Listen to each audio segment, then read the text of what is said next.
30 to 40 something year olds like myself always loved to brag about how much harder games were back in the day, but even though they felt like they were, they really weren't.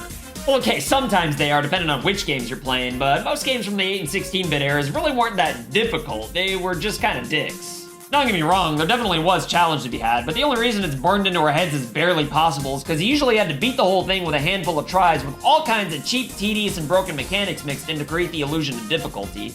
The challenge wasn't in the tasks themselves, it was in the thin margin of error and having to redo literally everything constantly. You know what, I can guarantee that if you only had 4 lives and 3 continues for games like Celeste or Dark Souls, pretty much nobody would beat them. If you responsibly use save states for retro games as often as modern games give you autosave, then they're definitely not harder.